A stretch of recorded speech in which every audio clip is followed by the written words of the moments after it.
Hey there, it is Tom here on the behalf of Indie Structural Productions with a brand new video. Now this is just going to be a one-part video, basically going over how the Sparrow came to be.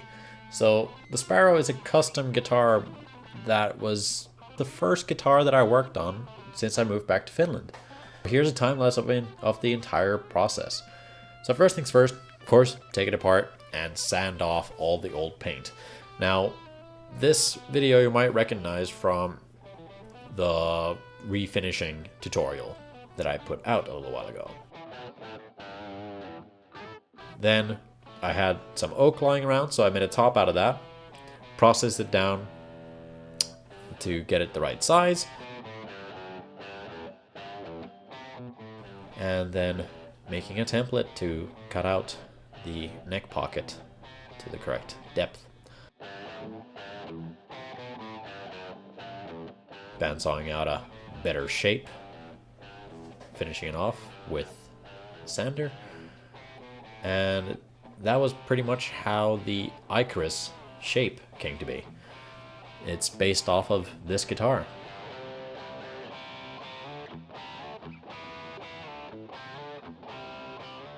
Routing everything nice and flush. You might notice the chunky top. I wanted to have a very big carve on it, so a nice chunky top was definitely worth it. Taking out all the excess out of the neck pocket so I can route it nice and flush. There we go. I'm just using a bearing cutter. And then taking away all the excess from the pickup cavities and the back. Now comes the carving portion. Not ideal. The chisels I had and the spokes I had weren't exactly the sharpest tools, but they did the job very well, although it did take a little while. A lot of fun. I love carving. Moving on to routing out all the pickups.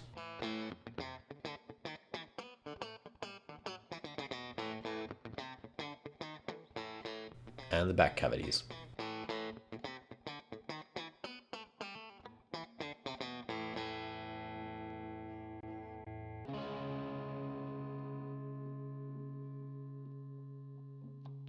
There we are. Fine sanding. And more fine sanding, now by hand. Workshop only went up to about 180. They didn't use anything higher grit than that, so 240 to 300 at home.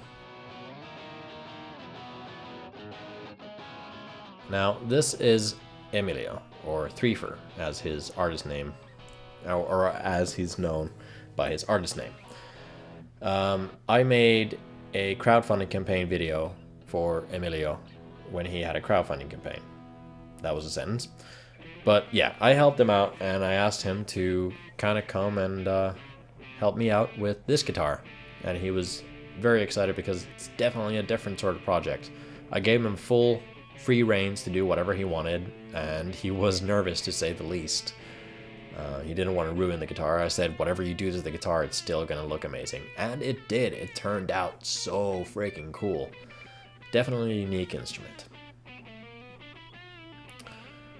So that was the fretboard was done with paint markers.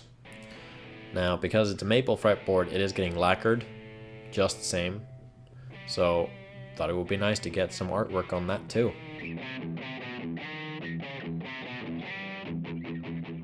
Just filling up all the little slots with super glue, making sure the frets are in nicely, and starting the fretwork.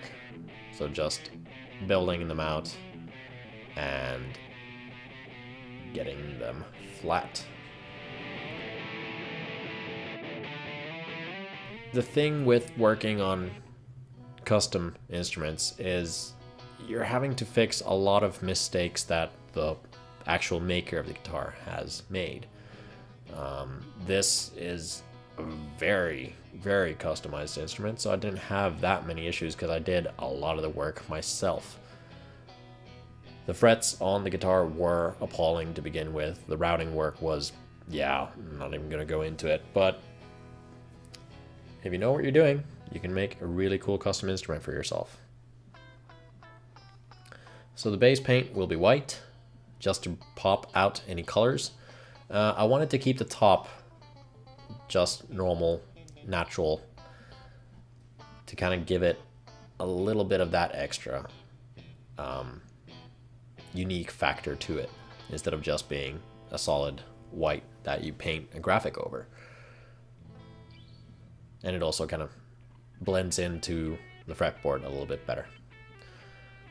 Making custom side markers by painting those by hand.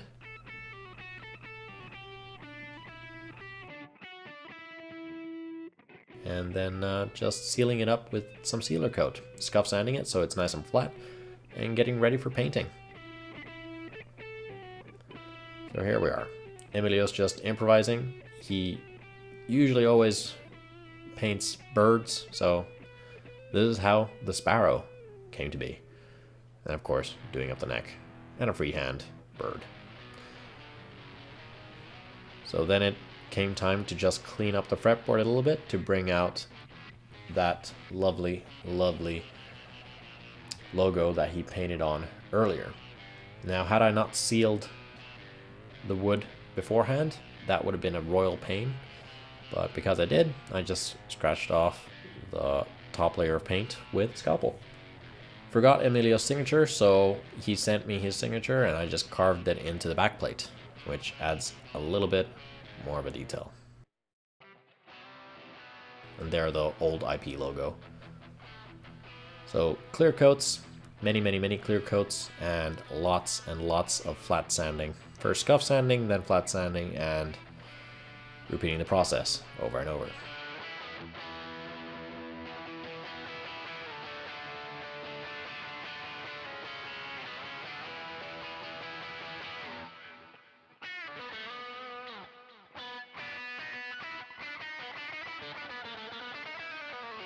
There we go, cleaning up all the frets so I can continue on fretwork.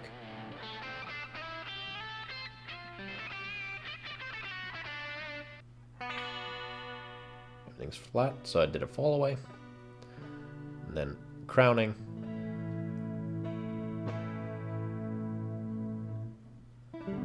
There we are. Now it comes time to start the polishing. So I'm polishing by hand because I do not have a buffing wheel. Note that using a microfiber cloth is not something I would recommend, because that will leave scratches. So instead I'm using a 100% cotton cloth, which is a lot softer.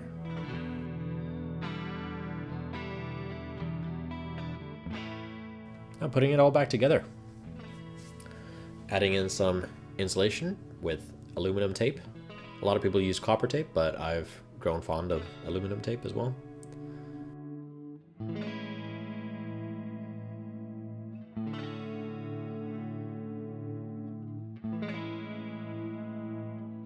So all the hardware is original hardware that it had.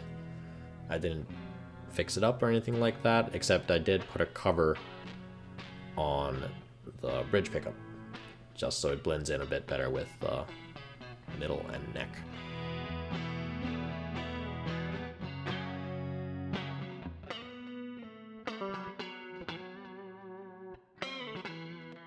Then the electronics. All the electronics are new. I decided to rebuild all the electronics because I didn't like what it had as a stock guitar. So new pots, new switch, new everything.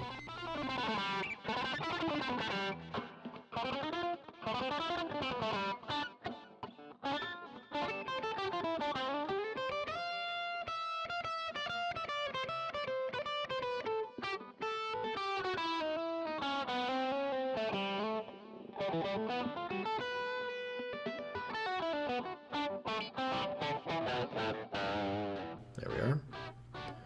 Then making the nut. So I opted out of the plastic nut it had and made one out of bone, because bone nuts just sound so much better than plastic ones. Then final assembly.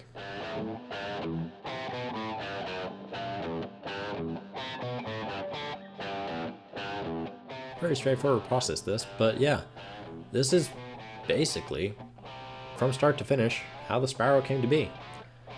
Finally, the very last fretwork of polishing them up to shine like nice little mirrors, and then stringing up and intonating and doing all the setup. But hey, I really hope that you enjoyed this video. Let me know in the comments below what you think of these time-lapse videos and whether I should do more of them in the future. Yeah, definitely was a very interesting guitar to make. That's for damn sure. And I hope you enjoy the guitar as well. Go check out the demo video. Bye bye.